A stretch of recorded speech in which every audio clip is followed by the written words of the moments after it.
He only drives on camera. Oh, on camera. Yeah, see, I know. Okay, well, I want you to do this and this. I was like, I really can't do that. You literally had to face the elements in the sky and in underwater alongside Tom Cruise. And we would like to hear more about this profound and pioneering partnership with Tom. It's one that I describe as a very long conversation about movies that's occasionally interrupted by production. We drive to work together. We live together at times, like through COVID. During the pandemic, yes, we were the whole family quarantined together. Our families were quarantined together. You were together? Oh, the only time we saw the sun was walking to the car in the morning, and by the time we finished work, it was dark, and that was all during the pandemic. While we were working on, we were in Top Gun Maverick, in post on Top Gun Maverick, in production on Dead Reckoning, and in prep on the final Reckoning. Oh, wow. Yeah, we were doing all three movies at the same time. And you're traveling together right now. Yes. Yes, always, and his family. So we're always we'll drive together to work every morning and just talk about the movies and stories and other movies that we're working on. We're always working on several other movies as we're shooting these movies. Who drives? Neither of us. Neither of us. He only drives on camera. Oh, on camera. Yeah, see, I know. It's like sometimes sometimes I'll drive you, or I'll fly you. That is true. I will fly you. fly in Norway, I will fly you. Actually, in Norway, you had to drive us to work. Yes, That's right. The only way for us to get to work was really? for Tom to. Yes, Tom was my driver. Yes, and I'm your Felt very pilot. privileged. I'll fly And you in your a helicopter and in airplanes. I'll That is fly you in true. airplanes. Tom is also my pilot. He flies me to work every day. I'm his driver, his pilot. How do you feel about flying together? Like, as a pilot, how is Tom Cruise compared to Ethan? Well, so when you see him fly on camera, it's a little nerve-wracking to then fly to work off camera. But he separates the two. He doesn't forget. I separate aerobatics. I warn you before I do it. Yes, you I say, would you like a little aerobatics in the helicopter this There's morning? one time you did not warn me. Oh, is that right? Yes, you got my attention. Which You did one, not. Dee? We were in your helicopter, and I was looking out the window. We were in Norway. Oh, that's right. Oh, that's right. Yeah, and you sorry did a about very hard bank. that. Yeah, very hard bank. Yeah, thought yeah. that was Really? Yeah, sorry about that. Yeah. I usually warn everyone before I warn do everyone. aerobatics.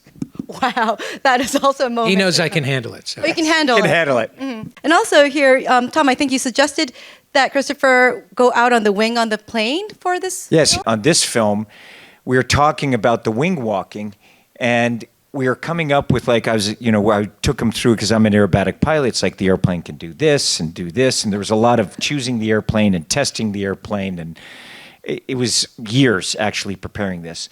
And then we talked about story, and he was like, okay, I want you to go from here to here in a couple of seconds. I was like, I can't do that. He's like, okay, well, I want you to do this and this. I was like, I really can't do that.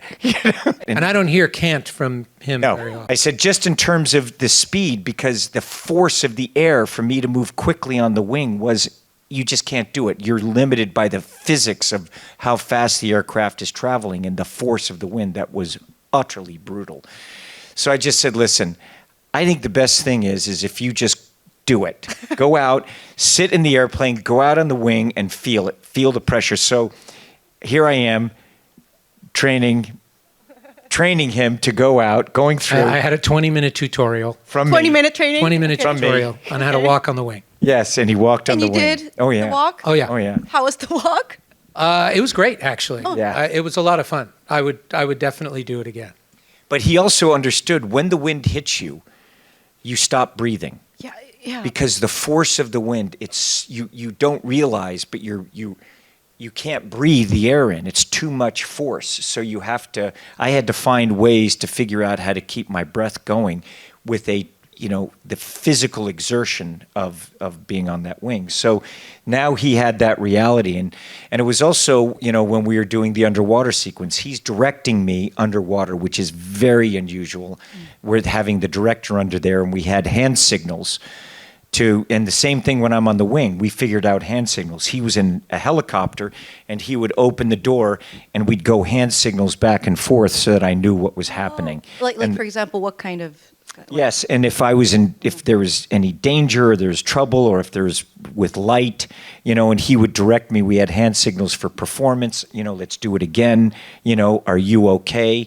you know, and I'd be like, you know, I'm okay, you know. This was light and This is, I'm resting, yeah. you know, I'm resting on the wing, you know. This is, I'm in trouble, you know. I hope you didn't do that. Occasionally he would fix his hair. Yeah, occasionally it was like, yeah, sometimes, you know, we did it. It was very brutal being on the wing. It exhausted every muscle in the body. I can't describe it. Like, what I'm doing is not just walking on the wing. It is, I'm acting and moving through space. And, you know, I trained the pilot to be able to take the aircraft inverted and 0G. And the aircraft, when we went inverted, the engine would stop. So, but all of these things, we worked very carefully for a long period of time.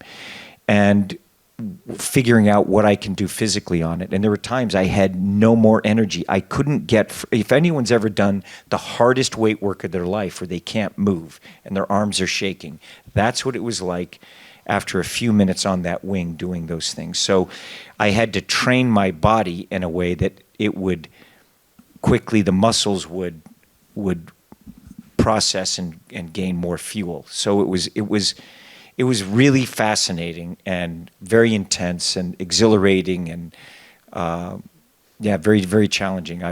I have never, you know, look, many times in my life I put myself in a situation, and we've been in situations that have been like, or he'll put me in that situation where we have never experienced anything like this. And that's what it was like on this with the aerial and with the submarine.